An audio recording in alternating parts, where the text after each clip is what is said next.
салом шунавандагони азиз, тозатарин матолиби ин соатаи тоҷикистону ҷаҳонро мустақиман рӯи мавҷи радиои муҳоҷир дар барномаи иттилоъоти хабарҳои рӯз мешунавед. имрӯз 11 июни 2020 сол аст.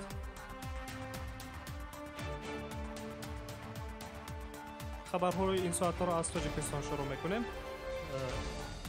президенти ҷумҳурияи тоҷикистон эмомалӣ раҳмон зимни як мулоқоти видеоӣ бо ноиби президенти бонки ҷаҳонӣ оид ба аврупо ва осиёи марказӣ Анна Берде дурнамои ҳамкориҳои тоҷикистон ва бонки ҷаҳониро баррасӣ намуданд. хабар медиҳад дафтари матбуоти раисҷумҳур. меҳвари асосии суҳбати ҷонибҳо вазъи ҷомеаи ҷаҳонӣ дар давраи пандемия ва табобату роҳҳои пешгирии COVID-19 дар Тоҷикистон мебошад. президенти ҷумҳурияи тоҷикистон эмомалӣ раҳмон ба бонки ҷаҳонӣ барои кӯмаки молӣ дар мубориза алайҳи COVID-19 ки ин созмон аз замони пайдоиши сирояти коронавирус дар Тоҷикистон ба ҷумҳурӣ пешниҳод кардааст, изҳори сипос намудааст.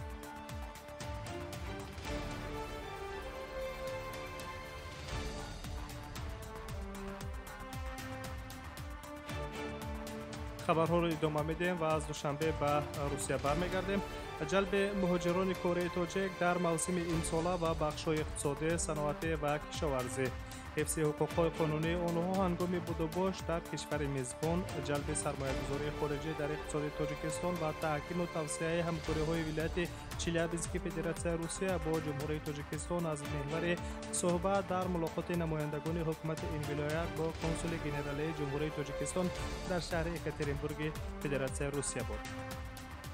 ҳукумати вилояти Челябински Русияро дар мулоқот муовини вазири рушди иқтисод Дмитрий Глухарёв ва ҷониби Тоҷикистонро консули генералии ҷумҳурияи Тоҷикистон дар шаҳри Екатеринбурги Федератсияи Русия Зафар Саидзода намояндагӣ карданд. дар ин вохӯрӣ масоили ҳамкориҳои минтақавӣ миёни Тоҷикистон ва Русия баррасӣ гардиданд. ҷониби кишвари мизбон омодагии худро дар таҳкими ҳамкориҳои иқтисодӣ дар бахшҳои саноат бо ҷумҳурияи Тоҷикистон иброз доштанд.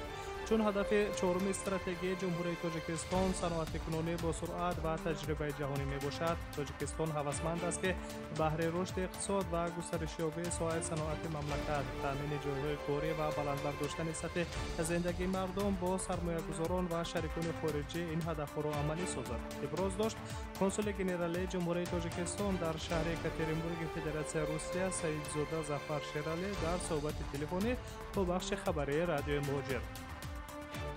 тарафҳо ҳамкориҳоро дар бахши муҳоҷират қаноатбахш ҳисоб намуданд. дар моҳи апрели соли равон дар айни авҷи панҷшабаи сирояти коронавирус бо дархости консулгарии ҷумҳурияи Тоҷикистон дар Екатеринбург ва қарори додгоҳи вилоятӣ аз боздоштгоҳи муваққатӣ барои нигоҳдории шаҳрвандони хориҷии шаҳри Челябинск, ҳамаи шаҳрвандони Тоҷикистон ки дар умум 37 нафарро дар бар мегирифтанд, озод карда шуданд. бо боварӣ метавон гуфт ки ин амал дар асоси қарори додгоҳи конститутсионии Федератсияи Русия таҳти рақами 42 аз соли 2018 пиёда шудааст. дар он омадааст ки агар шароити ба ватан фиристодани ихроҷшудагон дар ояндаи наздик фароҳам набошад, додгоҳ метавонад бо қарори худ онҳоро озод намояд, мегӯяд ҳомии ҳуқуқи муҳоҷирон Валентина Чупик. ёдовар мешавем ки чунин ташаббус пештар дар вилояти Ленингради Русия низ пиёда карда шуда буд. Зафар Саидзода, консули генералии ҷумҳурияи Тоҷикистон дар шаҳри Екатеринбурги Русия бо намояндаи ҳукумати вилояти Челябинск, муовини вазири рушди иқтисод Дмитрий Глухарёв, ширкати ҷониби Тоҷикистон дар нишасти намояндагони ҳукуматҳои маҳаллии кишварҳои узви созмони ҳамкории Шанхайро низ баррасӣ намуданд. интизор меравад ки нишасти намояндагони ҳукуматҳои маҳаллии кишварҳои узви созмони ҳамкории Шанхай дар сурати беҳбудии вазъи эпидемиологӣ дар моҳи сентябри соли равон дар шаҳри Челябински Русия баргузор гардад. мулоқоти мазкур бо дархости ҳукумати вилояти Челябински Русия сурат гирифтааст.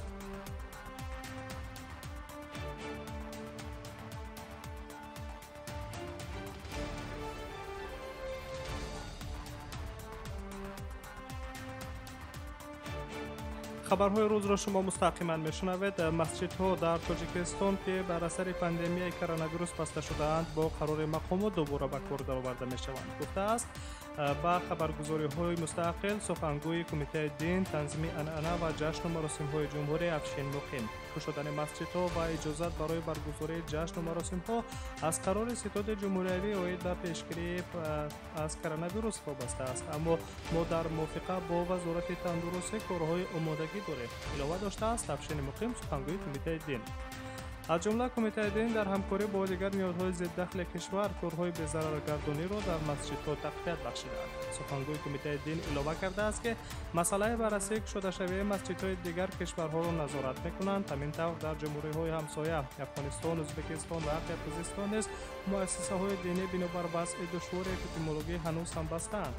حالا ما اعلام کردن نمی‌توانیم که کی شدن مسجدها و برگزار شدن جشن‌ها اجازه داده می‌شوند. این با نظر داشته وضع کنونی شاید پس از 15 ایون معلوم گردد، گفته است افشین مقیم.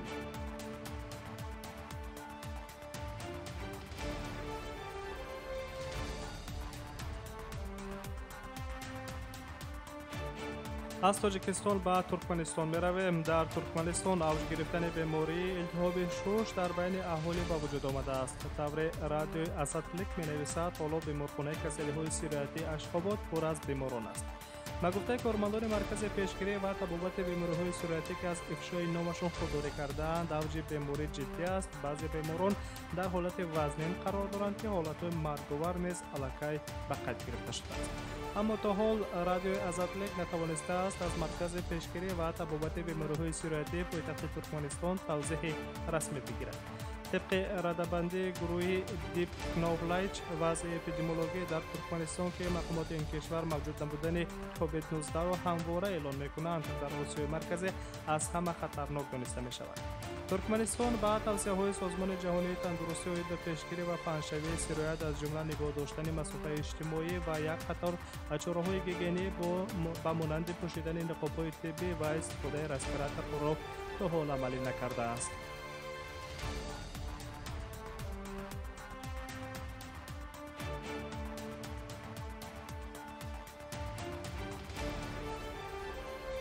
شما مهمترین خبرهای این ساعت تاجیکستان و جهان را مستقیما میشنوید. از ترکمنستان به زیمبابوه میرویم. حکومت زیمبابوه آوازه‌های تبادلات در این کشور را پر رد کردند. در این باره روز 11 ایون در یک اظهارات رسمی حکومت خبر داده می شود. آوازه‌های تبادلات دولتی در شبکه‌های اجتماعی پخش شدند. به گفته آنها طرفداران پرزیدنت سابق رابرت موگامبه گویا تبادلات را به نقشه گرفتند و از وضع کنونی ناراضی هستند.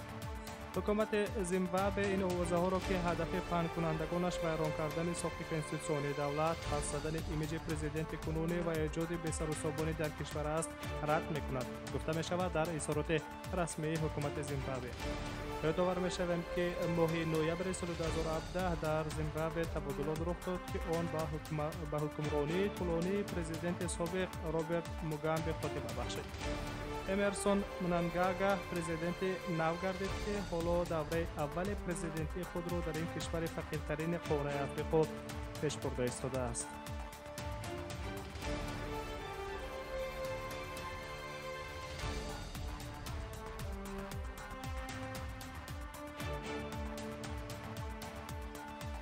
خبرهای این ساعته روز رو ادامه میدیم. مستقیما و از زیمبابوه به شتات متحده آمریکا می رویم. طبق معلومات های آخرین شماره حالت های تصدیق شده سرایت کرونا ویروس در ایالات متحده آمریکا از 2 میلیون نفر گذشت.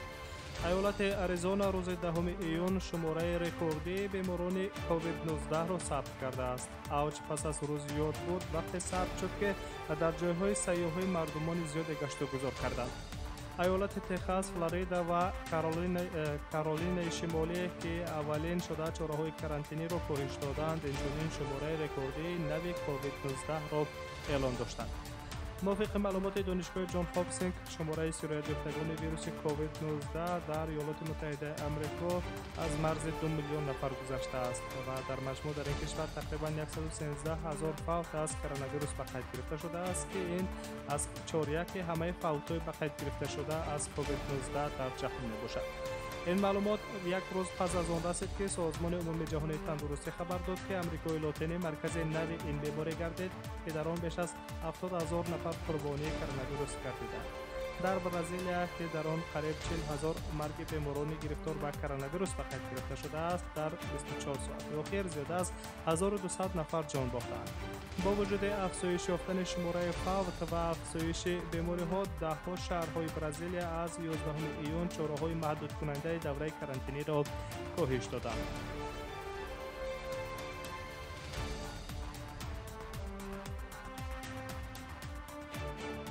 شنوندگان عزیز، طول بیش از 10 دقیقه شما مهمترین تحولات این ساعت‌های تاجیکستان و جهان را در پخش مستقیم برنامه اطلاعاتی خبرهای روز روی موج رادیوی مهاجر مستقیما شنیدید.